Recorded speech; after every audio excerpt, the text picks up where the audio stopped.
You ask Tiger to solve. This deals with linear equations with one unknown. The final result is x equals 4/5. Let's solve it step by step. Swap sides. Isolate the m. Multiply both sides by inverse fraction 2/1. Group like terms. Multiply the coefficients. Simplify the fraction.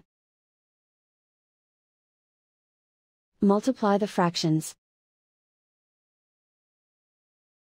Simplify the arithmetic. And so the final result is x equals 4/5.